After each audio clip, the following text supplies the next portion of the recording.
Trong 2 phần trước, chúng ta đã thấy những khoảnh khắc camera ghi lại các hiện tượng khó giải thích, nhưng có một điểm chung rất đáng chú ý.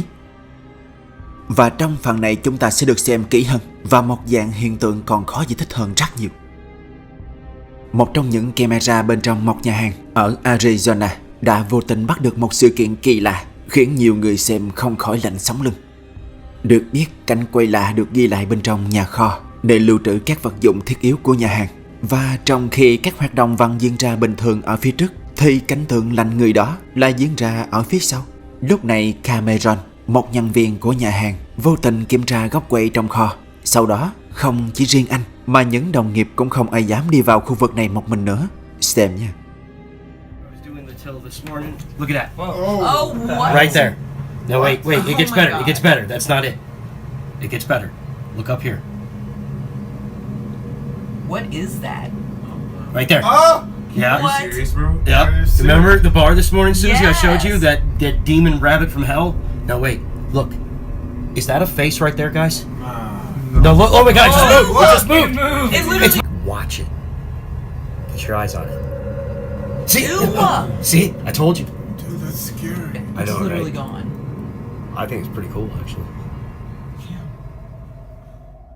Khi đó Cameron và các đồng nghiệp đang bàn tán về một hình ảnh lạ đang được nhìn thấy trên một mặt kính của chiếc tủ lạnh kia. Một hình ảnh kỳ lạ trông khá giống gương mặt của một bé trai. Và đúng theo nghĩa đen, họ chỉ nhìn thấy được gương mặt thôi.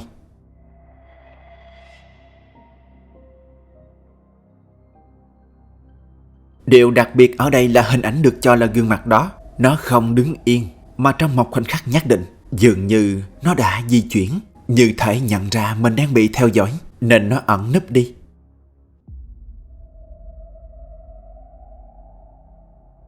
Nhưng còn kỳ lạ hơn nữa là hình ảnh đó đã dần mờ đi trước sự ngỡ ngàng của Cameron và các đồng nghiệp.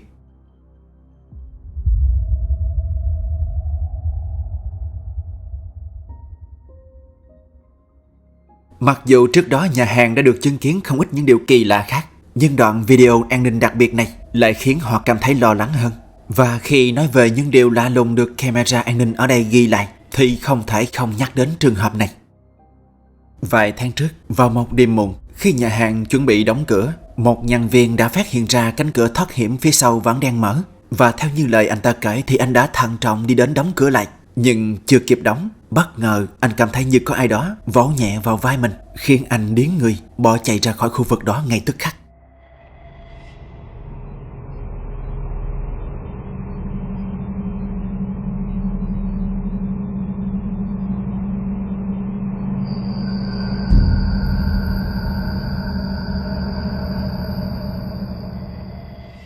Bạn có thấy gì không? Khi người đó bước chậm rãi và dừng lại, đột nhiên trên vai trái anh ta nhô lên một thứ gì đó. Ngay sau đó thì...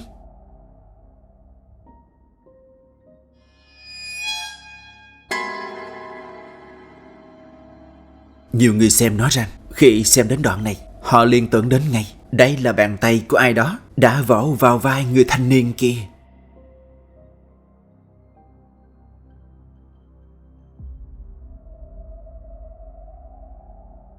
Nhưng trên thực tế không ai có thể xác định được đó chính xác là gì, vì rõ là xung quanh người nhân viên lúc bấy giờ không còn ai khác. Điều quan trọng nhất không phải thứ đó là gì, mà người nhân viên đã cảm nhận được sự tác động ấy. Đến hiện tại, cá nhân Cameron nói riêng và các đồng nghiệp của anh nói chung đều không thể đưa ra một kết luận nào rõ ràng cho những gì họ đã thấy, và thậm chí là chạm trán. Nhưng có lẽ đoạn video sau đây sẽ cho bạn cảm giác rõ nhất. Vào một đêm khuya, sau khi nhìn thấy dường như có sự phản chiếu của ai đó trên tủ lạnh trong kho, một nhân viên đã can đảm đi vào kiểm tra, và người này không quên dùng điện thoại cá nhân ghi lại tất cả.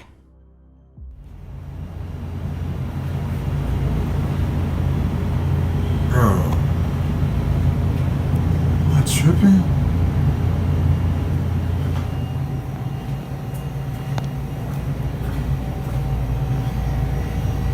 What is that?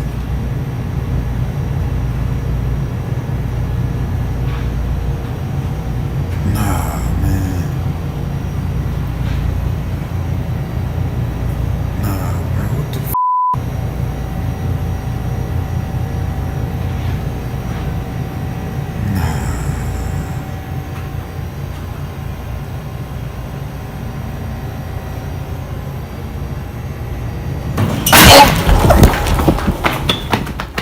Người ta nói rằng ở đoạn video này, mọi thứ không rõ ràng cho lắm. Có thể những gì được cho là sự phản chiếu kia chỉ là ảo giác. Tuy nhiên, sự việc xảy ra sau đó mới thật sự khiến họ bất ngờ. Một cánh cửa tủ được cho là đã bị hư từ lâu, đột nhiên bật mạnh mở toang ra như vậy.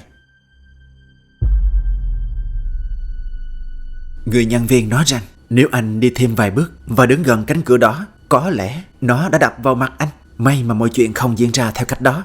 Dù không có sự việc đáng tiếc nào xảy ra, nhưng sự kiện nhìn ra có thứ gì đó phản chiếu trên cửa tủ lạnh đêm hôm đó cũng đã làm cho các nhân viên nhớ lại khoảnh khắc này xảy ra trước đó không lâu. Những gì xảy ra trùng hợp đến kỳ lạ, cùng một vị trí, trên cùng một chiếc tủ lạnh. Người ta tự hỏi không biết trước đó nhà hàng đã xảy ra những chuyện gì để bây giờ các sự kiện không thể giải thích như vậy xảy ra như thế. Và có lẽ nơi đặc biệt nhất chính là nhà kho. Và cũng như thường lệ, mình sẽ để bạn đưa ra kết luận của riêng bạn cho tất cả sự việc trên. See? See? I told you. Dude, that's scary. I It's know, literally right? gone. I think it's pretty cool, actually.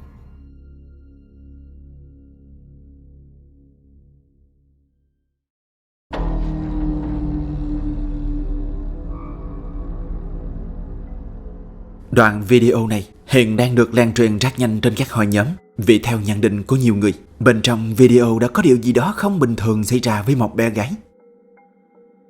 Được biết, cảnh quay an ninh này được chia sẻ bởi một người mẹ người Philippines. Cô ấy cho biết, vào một buổi trưa nọ, đứa con gái nhỏ Gina của cô đang chơi cùng anh trai trong phòng riêng, thì bất ngờ Gina bỗng khóc lớn mà không rõ nguyên nhân. Đến khi họ kiểm tra góc quay an ninh, cả nhà lại càng khó hiểu hơn trước cảnh tượng này.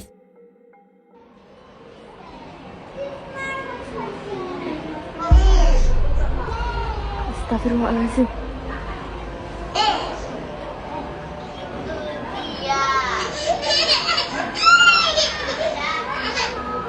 Ayah, demi Allah, kayak ada yang nyeret Jena. Demi Allah, jangan bekerja. Demi Allah. Demi Allah, kayak ada yang nyeret Jena. Bener, astagfirullahaladzim. Nggak diambil aja. Nenek di depan. Jangan mau ke dalam ya.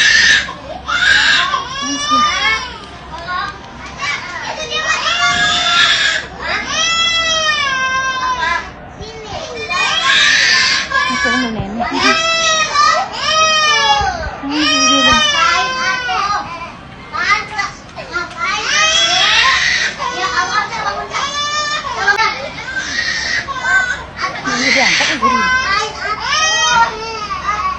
Demi Allah, kayak ada yang nyeret, sumpah demi Allah. Bukan dia pergi. Abang Asli. Siapa ini? Kita enggak?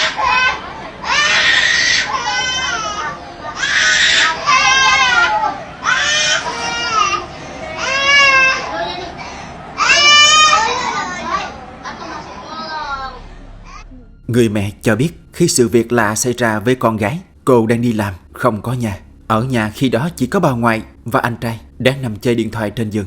Và ngay khi nghe thấy tiếng khóc lớn, bà ngoại đã chạy nhanh vào và nhìn thấy Gina đang khóc lớn bên dưới gầm giường. Mặc dù bà đã cố kéo bé ra, nhưng dường như không thể. May mắn là có người hàng xóm đang ở đó. Cô ấy đã giúp bà ngoại nâng chiếc giường lên để có thể cho bà ẵm bé ra dễ hơn. Cảnh quay an ninh đã nhanh chóng tạo ra nhiều cuộc tranh luận. Người ta nói rằng dường như bé gái đã bị kéo vào trong gầm giường bởi góc quay này đã cho thấy như vậy.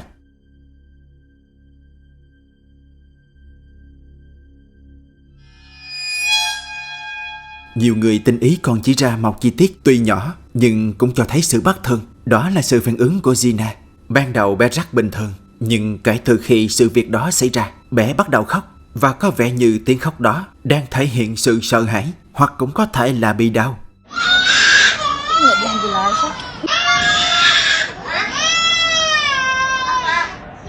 Và thêm một chi tiết nữa, trong suốt video bạn có thể nhận thấy giọng nói của người mẹ luôn thể hiện sự căng thẳng, khó tin, không thể giải thích cho sự kiện này. Cô chỉ tin rằng có thứ gì đó đã kéo con gái mình vào trong gầm giường, nhưng cô không biết đó là gì.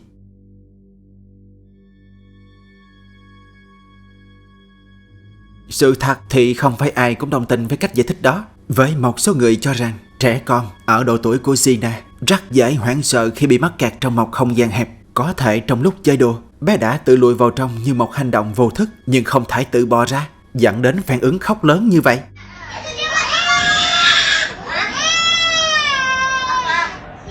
Ngoài ra, góc quay an ninh cũng có thể tạo ra cảm giác như có lực kéo từ bên trong. Trên thực tế, đó chỉ là chuyển động tự nhiên của bé mà thôi.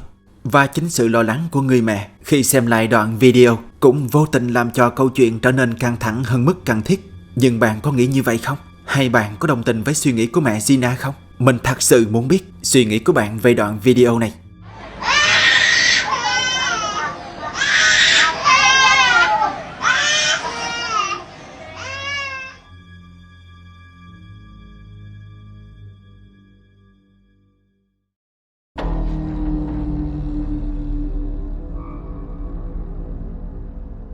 Steven là người đã chia sẻ những đoạn video kỳ lạ này.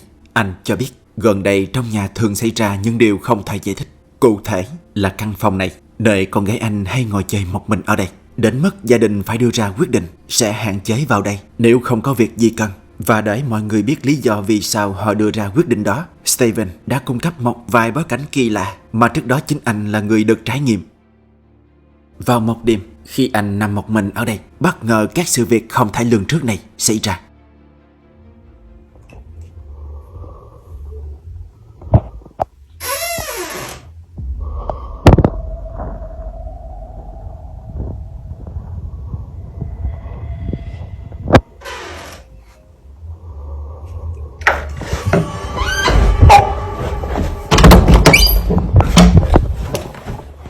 Nếu giải thích do gió thì không chính xác cho cái hiện tượng này cho lắm, vì cánh cửa không mở theo cách tự nhiên, mà như thể nó đang bị nhấp thả liên tục để tạo ra những âm thanh kéo kẹt thô ráp từ các bản lề như vậy. Nhưng càng khó giải thích hơn, trước khi cánh cửa tự đóng lại, công tắc đèn trên vách đột nhiên nó lại tự bật xuống, rất lạ. Steven tin rằng những gì đã xảy ra không phải là sự trùng hợp ngẫu nhiên, mà như thể các sự việc diễn ra đã theo một logic nhất định. Có thể xem đến đây, một số người sẽ hiểu lý do vì sao gia đình Steven đưa ra quyết định hạn chế vào căn phòng này. Nhưng đó không phải là điều kỳ lạ duy nhất đã từng xảy ra ở đây. Trước đó không lâu, Steven đã vô tình ghi lại được một hiện tượng mà trong thời gian thực anh không để ý. Khi đó, anh đang chơi cùng con gái và vô tình camera điện thoại của anh bắt được khoảnh khắc lạ này. Oh, you want to catch it and then put it? Okay. Oh. Yeah. Yay! Bạn có nhận ra điều kỳ lạ đó không? Vì một lý do nào đó, chiếc rèm cửa đang đóng phía sau bé gái kia đột nhiên bị kéo lên hở một chút. Sự việc xảy ra rất nhanh, nên nếu không nhìn trực diện sẽ khó có thể nhận ra. Steven nói, hiện tượng lạ xảy ra như thể đó chính là một gợi ý rằng đang có người hoặc một thứ gì đó nhìn trộm vào trong. Nhưng trên thực tế điều đó khó có thể xảy ra, vì theo Steven cho biết thì căn phòng này nằm trên tầng 2. Right here is the room where it actually happened. Hey. So I was just sitting here with my daughter.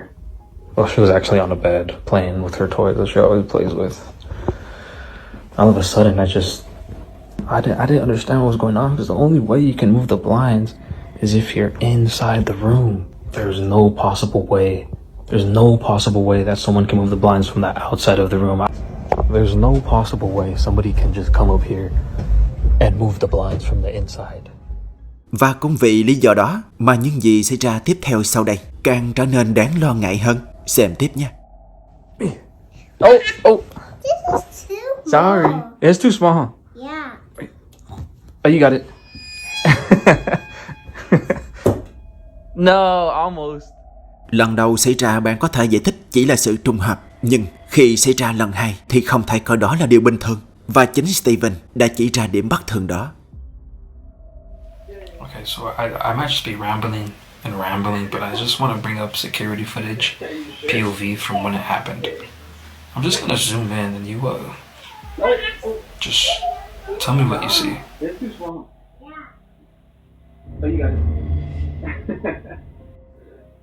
There are no fingers. There are no fingers in the middle of this. Nobody's moving the blinds. Nếu là một người nào đó đang kéo rèm xuống thì theo lẽ tự nhiên những ngón tay sẽ được nhìn thấy. Ý của Steven là vậy. Điều đó hoàn toàn hợp lý. Nhưng ở góc quay thực tế lại trái ngược hoàn toàn theo cách đó. Không có ngón tay nào, cũng không có bất kỳ thứ gì được nhìn thấy trên rèm cửa khi nó bị kéo xuống như vậy.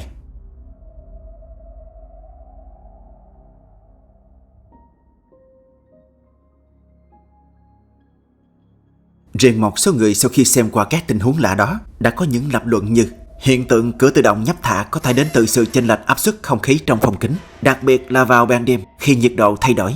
Còn cái công tắc đèn cũng có khả năng bị lỏng hoặc gặp lõi tiếp xúc, khiến nó tự bật xuống mà không cần có tác động trực tiếp nào.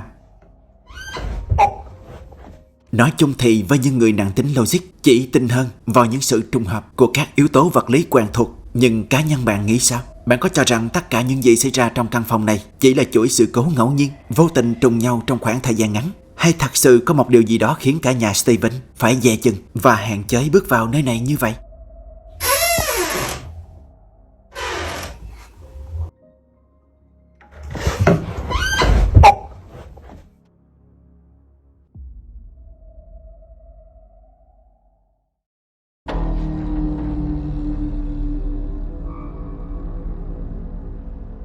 Mười 13 năm trước, một người phụ nữ có tên là Jessica đã có chia sẻ về các câu chuyện kỳ lạ về người bạn thân của mình tên là Derek sau khi có chuyện đáng tiếc xảy ra với anh ấy. Jessica tin rằng người bạn năm xưa thỉnh thoảng vẫn tìm về tạo ra các chi dấu lạ, khiến cho cuộc sống của cô bị xáo trộn. Và theo năm tháng vì không thể chịu đựng được nữa, nên cô buộc phải chuyển đi nơi khác sinh sống.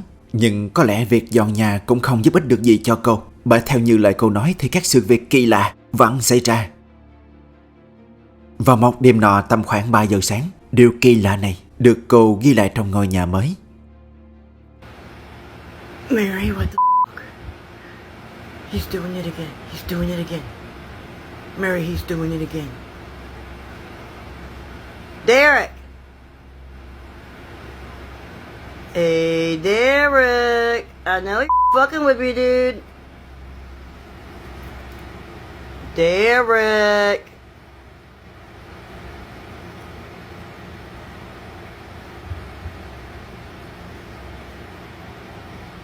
Derek!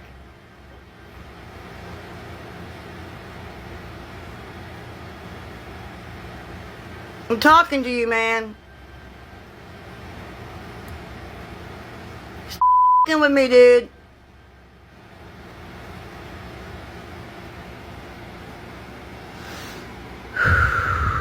Calm down, Jessica. It's okay. It's okay. Calm down. It's just Derek. It's just Derek. Hey, Derek. Hey, Derek. What you doing, buddy? I miss you. Derek. What are you doing, buddy?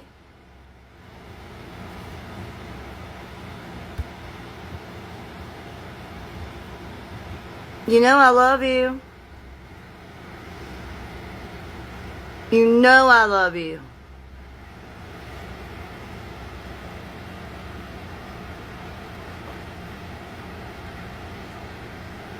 Hey, Derek. Come on, you dumb...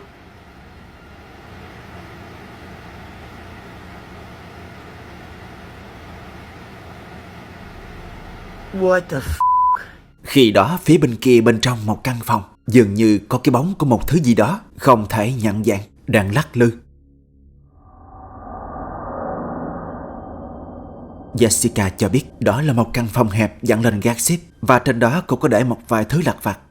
Không lâu sau khi nhận được nhiều yêu cầu từ người xem, Jessica đã quyết định ghi hình lại nơi này một cách rõ ràng để gửi đến những người đang thật sự quan tâm về câu chuyện này. To the attic, okay? This is the wall that y'all saw some shit on. And these are the stairs. Like, my husband has all his clothes, of course. But if you look up there, there's no windows. I'm not going all the way up there because it scares the shit out of me. There's no windows. There's a sofa, some mirrors, a chair, his clothes, but there's no windows up here, okay? There's nothing up here that would have done anything. See? No window. No window. No windows. Nothing. Absolutely nothing up here. I'm not going up here because it's too scary for me. But there are some mirrors, which is weird for an attic. Alright, I'm getting the out of here because it feels weird. Cô ấy luôn nhấn mạnh rằng căn gác xếp hoàn toàn không có cửa sổ. Ở đó chỉ có một bộ ghế, một cái quạt và 2 tấm kính. Với những người xem không cần chỉ họ cũng có thể thấy. Tuy nhiên, bên trong video còn xuất hiện một thứ gì đó rất lạ mà không phải ai cũng thấy. Một số người tinh mắt đã chỉ ra điểm bất thường ngay lúc Jessica nói rằng mình muốn đi ra khỏi đó vì có cảm giác rất lạ. Alright, I'm getting the out of here because it... Một thứ gì đó xuất hiện và biến mất cũng rất nhanh, như thể từ hư không.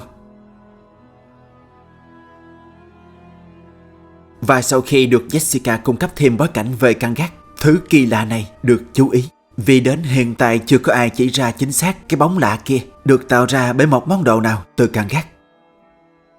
Thậm chí cách di chuyển của nó càng làm cho người ta cảm thấy khó hiểu. Nhưng có một số người thực tế lại cho rằng cái bóng kia rất có thể chỉ là một con rắn đang bò xuống từ trần nhà, đang đong đưa qua lại trước ánh đèn mà thôi.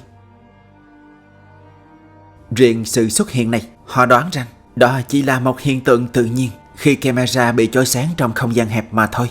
Nhưng còn bạn thì sao? Bạn có nghĩ câu chuyện của Jessica và cái bóng lạ này và cả thứ kỳ lạ này đều có liên quan đến người bạn thân Derek của cô ấy không? Hay tất cả chỉ là sự hiểu lầm và họ đã quá vội vàng đưa ra kết luận khi chưa đủ căn cứ? Bạn nghĩ thế nào?